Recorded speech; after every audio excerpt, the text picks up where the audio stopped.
ఇచ్చేస్తా ఉన్నారు, జీతాలు ఫస్ట్ తారీఖు ఇచ్చేస్తా ఉన్నారు, అన్నా క్యాంటీన్ ప్రారంభం అవుతుంది, ల్యాండ్ టైటిలింగ్ యాక్ట్ రద్దయిపోయింది.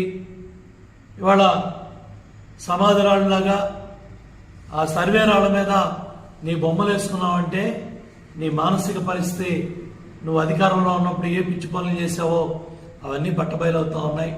అన్నిటికన్నా ముఖ్యం land, sand, wine, mine, cent పట్టాలో నువ్వు దోచుకున్న 1000 కోట్లు బట్టబయలవబోతా ఉన్నాయి.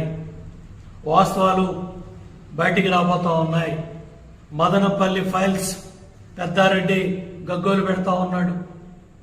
అట్లాగే విశాఖపట్నం స్టాండింగ్ కమిటీ ఎన్నికల ఫలితాలు నీ మానసిక పరిస్థితికి కంగారు పుట్టింది.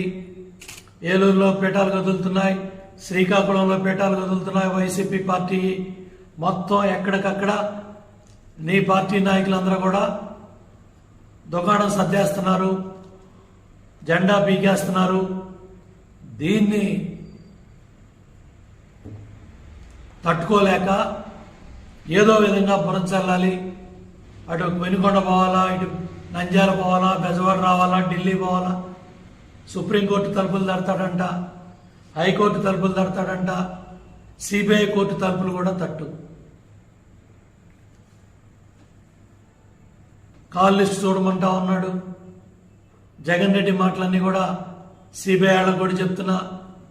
బాబాయ్ హత్య కేసులో కాల్ లిస్టులో తెల్లవారుజామున అవినాష్ రెడ్డి ఫోన్ నుంచి మీ కుటుంబంలో ఎవరికి ఫోన్లు వచ్చాయి, నీ పిఎల్కి ఎవరికి ఫోన్లు వచ్చాయి, నీ ఓఎస్డీలకి ఎవరికి ఫోన్లు వచ్చాయి, ఆ రోజు నీ దగ్గర ఎవరున్నారు, ఇవన్నీ కూడా కాల్ డేటా అంతా కూడా సిబిఐ కోర్టుకి ఇవ్వు, హైకోర్టుకి ఇవ్వు, సుప్రీంకోర్టుకి ఇవ్వు.